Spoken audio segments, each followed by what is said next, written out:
창세기 47장 13절에서 끝절인 31절까지 말씀입니다. 제가 대표로 봉독하겠습니다. 기근이 더욱 심하여 사방에 먹을 것이 없고 애굽 땅과 가나안 땅이 기근으로 황폐하니 요셉이 곡식을 팔아 애굽 땅과 가나안 땅에 있는 돈을 모두 거두어들이고 그 돈을 바로의 궁으로 가져가니 애굽 땅과 가나안 땅에 돈이 떨어진지라. 애굽 백성이 다 요셉에게 와서 이르되 돈이 떨어졌사오니 우리에게 먹을 거리를 주소서. 어찌 주 앞에서 죽으리이까. 요셉이 이르되 너희의 가축을 내라. 돈이 떨어졌은즉 내가 너희의 가축과 바꾸어 주리라. 그들이 그들의 가축을 요셉에게 끌어오는지라. 요셉이 그 말과 양떼와 소떼와 나귀를 받고 그들에게 먹을 것을 주되 곧 그 모든 가축과 바꾸어서 그 해 동안에 먹을 것을 그들에게 주니라. 그 해가 다 가고 새 해가 되매 무리가 요셉에게 와서 그에게 말하되 우리가 주께 숨기지 아니하나이다. 우리의 돈이 다하였고 우리의 가축대가 주께로 돌아갔사오니 주께 낼 것이 아무것도 남지 아니하고 우리의 몸과 토지뿐이라. 우리가 어찌 우리의 토지와 함께 주의 목전에서 죽으리이까. 우리 몸과 우리 토지를 먹을 것을 주고 사소서. 우리가 토지와 함께 바로의 종이 되리니 우리에게 종자를 주시면 우리가 살고 죽지 아니하며 토지도 황폐하게 되지 아니하리이다. 그러므로 요셉이 애굽의 모든 토지를 다 사서 바로에게 바치니 애굽의 모든 사람들이 기근에 시달려 각기 토지를 팔았음이라. 땅이 바로의 소유가 되니라. 요셉이 애굽 땅 이 끝에서 저 끝까지 백성을 성읍들에 옮겼으나 제사장들의 토지는 사지 아니하였으니 제사장들은 바로에게서 녹을 받음이라. 바로가 주는 녹을 먹음으로 그들이 토지를 팔지 않음이었더라. 요셉이 백성에게 이르되 오늘 내가 바로를 위하여 너희 몸과 너희 토지를 샀노라. 여기 종자가 있으니 너희는 그 땅에 뿌리라. 추수의 5분의 1을 바로에게 상납하고 5분의 4는 너희가 가져서 토지의 종자로도 삼고 너희의 양식으로도 삼고 너희 가족과 어린 아이의 양식으로도 삼으라. 그들이 이르되 주께서 우리를 살리셨사오니 우리가 주께 은혜를 입고 바로의 종이 되겠나이다. 요셉이 애굽 토지법을 세우매 그 5분의 1이 바로에게 상납되나 제사장의 토지는 바로의 소유가 되지 아니하여 오늘까지 이르니라. 이스라엘 족속이 애굽 고센 땅에 거주하며 거기서 생업을 얻어 생육하고 번성하였더라. 야곱이 애굽 땅에 17년을 거주하였으니 그 나이가 147세라. 이스라엘이 죽을 날이 가까우매 그의 아들 요셉을 불러 그에게 이르되 이제 내가 네게 은혜를 입었거든 청하노니 내 손을 내 허벅지 아래에 넣고 인애와 성실함으로 내게 행하여 애굽에 나를 장사하지 아니하도록 하라. 내가 조상들과 함께 눕거든 너는 나를 애굽에서 메어다가 조상의 묘지에 장사하라. 요셉이 이르되 내가 아버지의 말씀대로 행하리이다. 야곱이 또 이르되 내게 맹세하라 하매 그가 맹세하니 이스라엘이 침상머리에서 하나님께 경배하니라. 아멘. 이 시간에는 야곱의 마지막 당부라는 제목으로 함께 은혜를 나누고자 합니다. 오늘 본문은 사실 좀 긴 편인데요. 사실 두 이야기입니다. 먼저 13절에서 27절까지 말씀은 요셉의 탁월한 정책에 의해서 대기근 중에도 애굽의 부와 왕권이 더욱더 공고해지고 또 반면에 이스라엘 백성들은 또 생육하고 번성할 수 있었던 그 배경을 기록하고 있는 말씀입니다. 야곱 가족에 관한 이야기에서 잠시 벗어난 것 같지만 이야기는 그렇지 않습니다. 왜냐하면 이것은 야곱의 가족이 이방 땅 애굽에서도 부족함이 없이 안전한 삶을 누릴 수 있었다는 왜 어떻게 누릴 수 있었는지를 보여주는 배경이 되기 때문에 그렇습니다. 그 전반부에서 지속되는 이 단락에서는 지속되는 기근에 요셉이 어떻게 대처하는지 자세하게 소개되고 있습니다. 또한 이 구절들은 극심한 기근 동안 어떻게 이집트 사람들이 그들의 목숨을 건지게 되었고 또 그들이 어떤 과정을 통해서 바로의 종이 되었는지를 알게 해줍니다. 처음에는 돈으로 양식을 샀습니다. 그러나 돈이 모두 떨어지자 이집트 사람들은 요셉에게 와서 도움을 청합니다. 그러자 요셉은 그들에게 자신이 소유한 가축을 팔라고 그렇게 제안을 합니다. 이 과정을 통해서 먹을 것을 구해 이집트 사람들은 또 한 해를 무사히 지낼 수 있게 됩니다. 이제 이집트 사람들에게는 돈도 없고 가축도 없게 됩니다. 그러자 그들은 바로에게 자신들과 또 그들의 토지를 팔겠다라고 그렇게 제안을 합니다. 그러면서 그들은 앞으로 자신들의 목숨을 유지하기 위해 그들에게 곡식의 종자를 내어달라고 요구합니다. 요셉은 이와 같은 제안을 기꺼이 받아들입니다. 그런데 어떤 학자들은 요셉이 이집트 사람들이 극도로 가난한 상태에 있는 것을 악용했다라고 그렇게 평가하기도 합니다. 그러나 이집트 사람들은 25절 말씀을 보면 이렇게 고백합니다. 주께서 우리를 살리셨사오니 요셉에게 감사의 말을 전하는 거죠. 이 말은 이와 같이 매우 어려운 상황에서 이집트 사람들은 요셉을 긍정적으로 평가하고 있다는 것을 말해주는 것입니다. 요셉은 기근이 막바지 단계에 이르러 백성들에게 밭에 심을 종자를 할당해 주었습니다. 그들은 추수의 5분의 1, 즉 20%를 바로에게 바치게 했습니다. 그리고 5분의 4는 밭에 뿌릴 씨앗과 또 양식으로 이집트 사람들 자신들이 갖게 합니다. 이자율이 20% 엄청나죠. 요즘 이율이 계속 오르고 있어서 아마 대출 받은 것이 있는 분들은 아마 어려움을 겪고 있을 것입니다. 그래서 우리도 20% 이율을 요셉이 받아내다니 하면서 요셉을 악독하게 그렇게 볼 수도 있습니다. 그러나 이것은 그들이 이렇게 하지 않으면 그들의 목숨을 유지할 수 있는 다른 방법이 없다라는 현실을 생각하고 또 그 당시 사실은 우리가 이율이 종자에 대한 이율이 얼마였는지를 알면 요셉이 그렇게 악하지 않았다는 것을 알게 됩니다. 요셉이 아닌 다른 정치인 또는 다른 왕이 아마 종자에 대한 이자를 받았다면 거의 요셉이 말한 거의 2배를 받았을 것입니다. 실제로 고대 중동의 문헌들에는 종자 이율로 이자로 때때로 40% 가까운 그런 이자를 받았다라고 기록되어 있다고 합니다. 따라서 고대 기준에 따르면 요셉은 당시 이율의 절반의 이자로 그 절반 되는 이율로 종자를 백성들에게 빌려준 것이니 오히려 백성들에게 매우 관대하게 대했던 것이죠.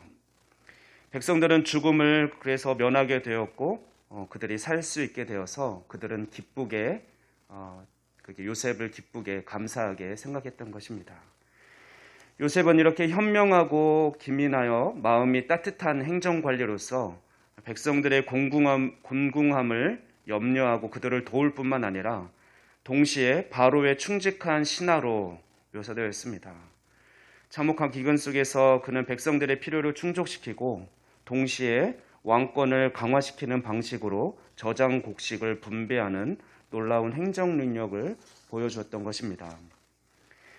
그런데 애굽의 전성기를 주도한 요셉의 7위는 사실 하나님의 섭리였습니다. 왜냐하면 요셉의 공적으로 인해서 애굽 사람들은 히브리인들에 대한 거부감을 느끼지 않도록 하려는 바로 하나님의 뜻이 있었기 때문입니다.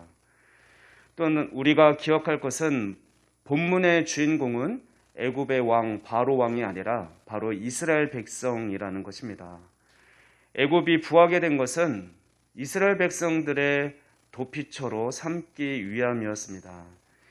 27절 말씀을 보면 애굽 사람들은 이렇게 어려운 시기 이집트 사람들은 모든 것을 다 팔고 또 자신들이 노예가 될 정도로 그렇게 어려운 시기를 지났지만 반면에 이스라엘 민족은 고센 땅에서 평화롭게 살았고 특별히 생육하고 번성하였다라고 기록하고 있습니다. 생육하고 번성했다라는 표현은 창조 때 하나님께서 인간에게 주셨던 축복인데 창세기에서 종종 언급되는 말씀입니다. 이 표현은 하나님의 축복을 받은 상태를 묘사하는 표현입니다.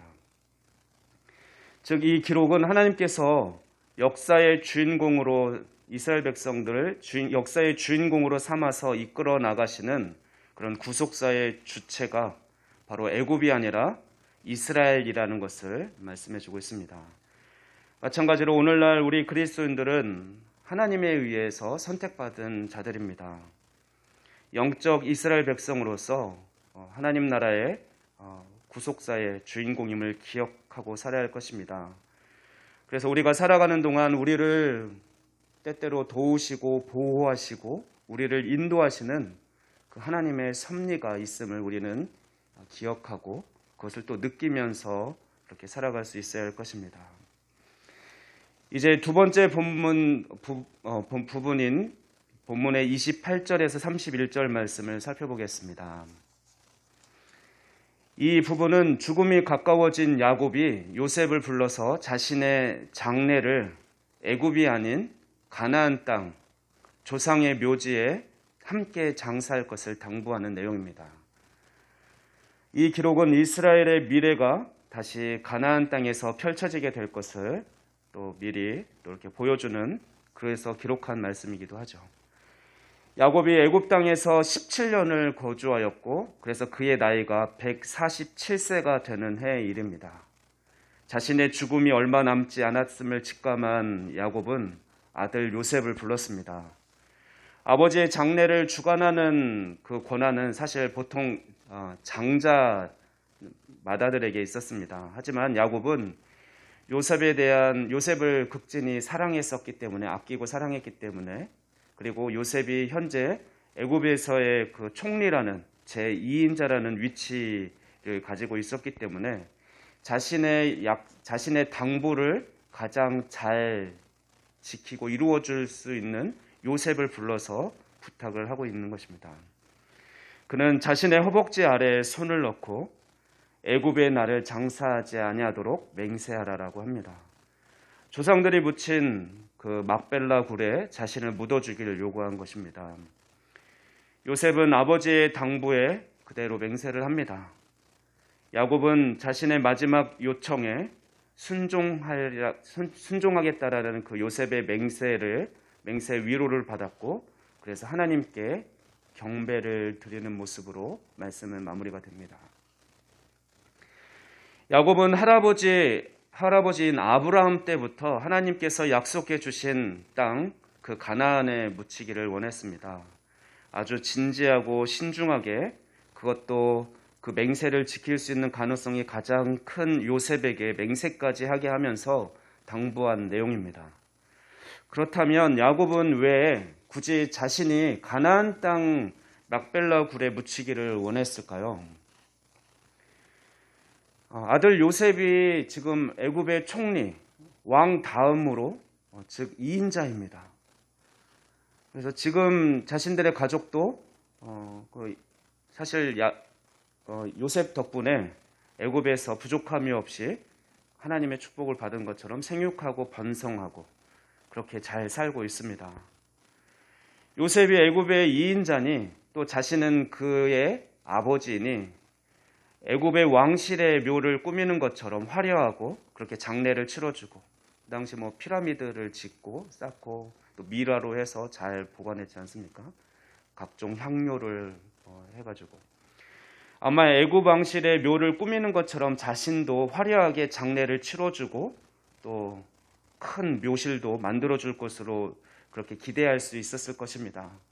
그러나 야곱은 아주 진지한 맹세를 통해서 마지막 당부로 자신이 반드시 이 애굽 땅이 아닌, 이 화려하고 아주 부유한 땅 애굽이 아닌 자신이 고생하고 있었지만 그래도 약속의 땅이었던 가나안 땅 막벨라 굴에 묻히기를 원했습니다. 창세기 23장에는 그 막벨라 굴을 어떻게 아브라함이 구입하게 되는지, 얻게 되는지가 잘 기록되어 있습니다.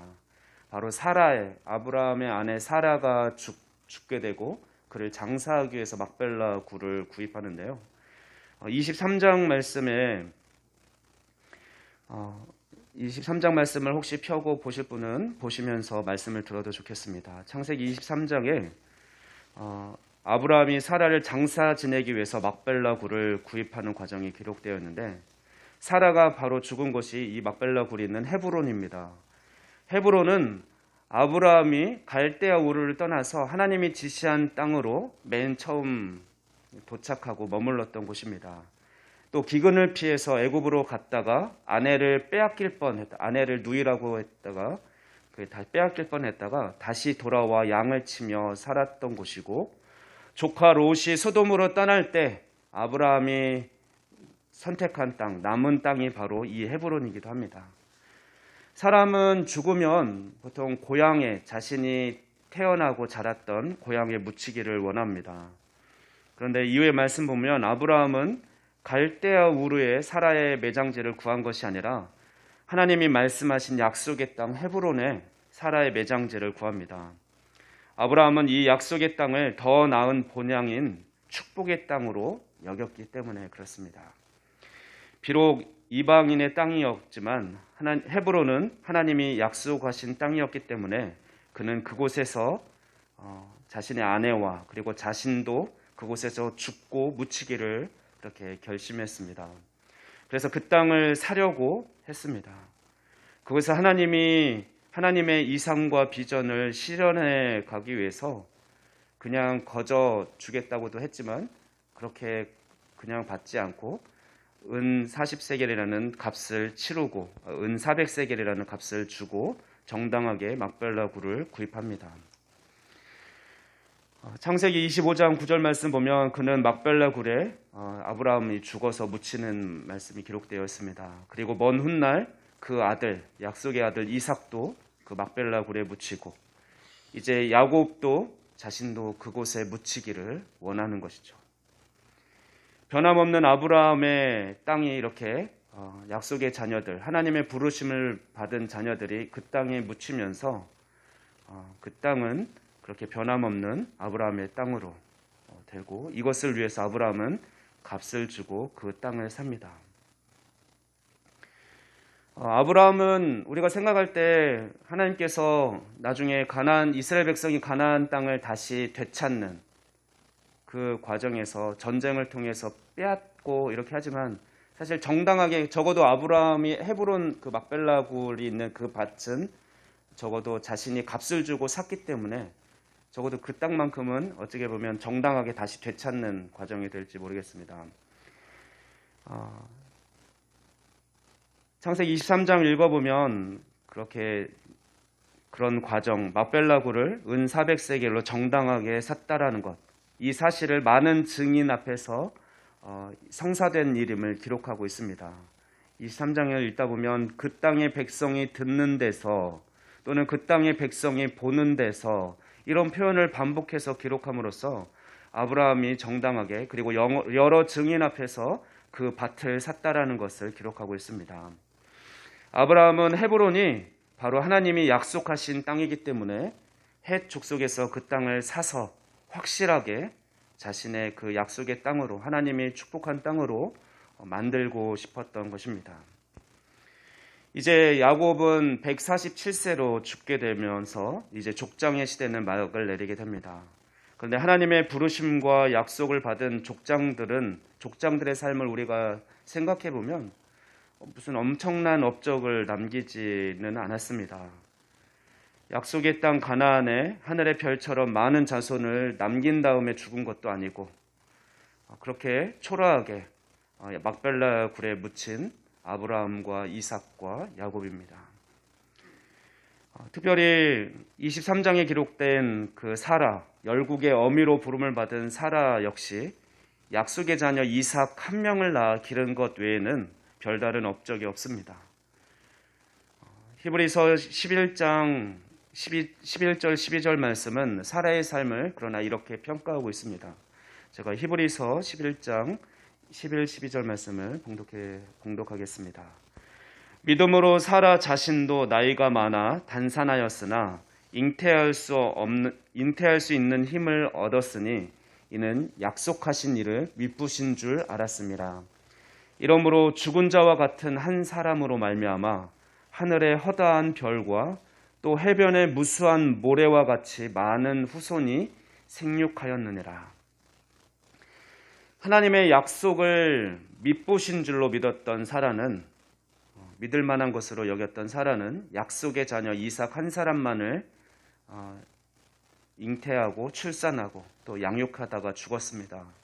그러나 그는 결코 작은 일을 한 것이 아니라 하늘의 허다한 별과 또 해변의 무수한 모래와 같이 많은 후손을 생육한 것이다라고 히브리서 기자는 사라의 삶을 평가하고 있습니다.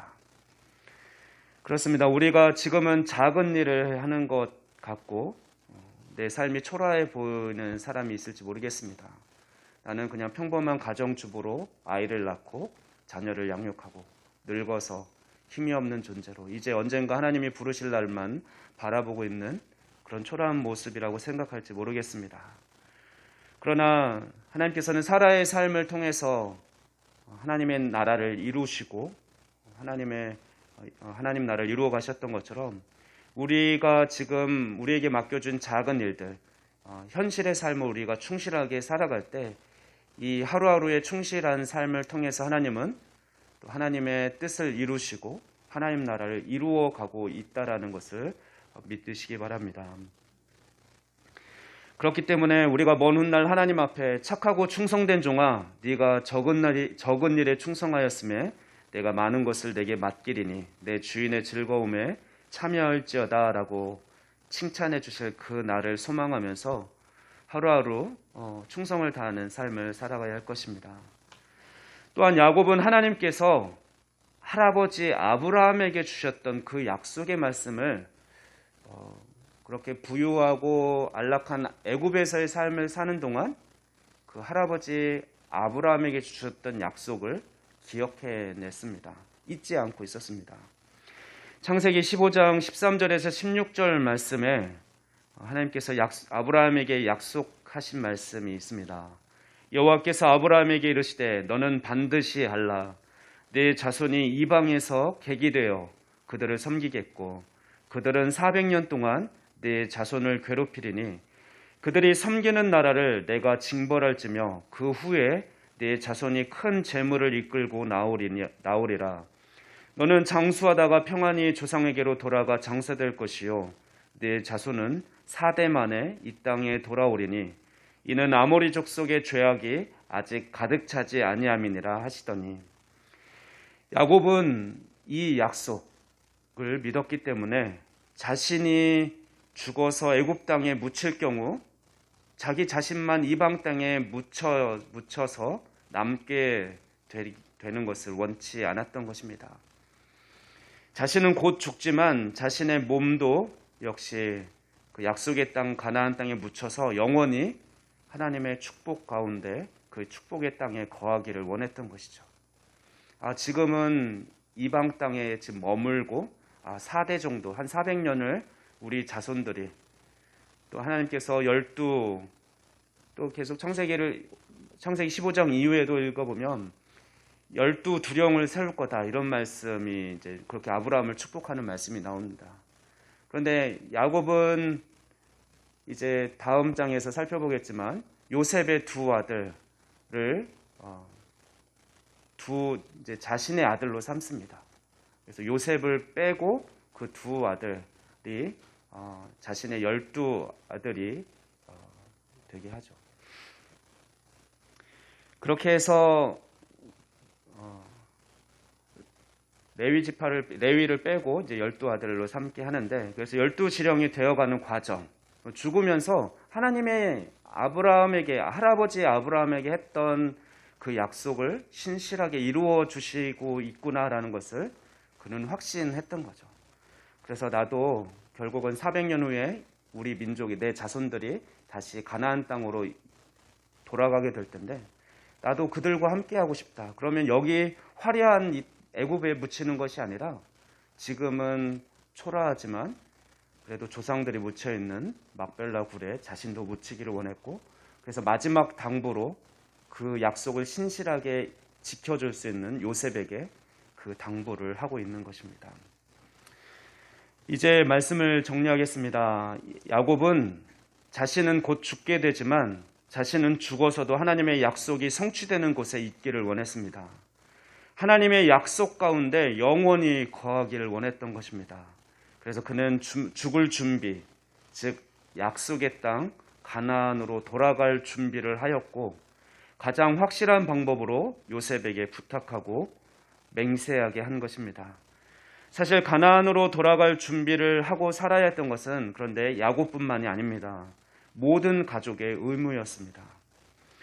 그들이 거하게 하셨던 애굽의 고센 땅은 애굽의 동북 쪽에 위치하고 있어서 가나안 땅과 아주 가까웠기 때문에 언제든지 마음만 먹으면 가나안으로 쉽게 돌아갈 수 있는 땅이라고 앞선 본문에서 말씀드렸습니다.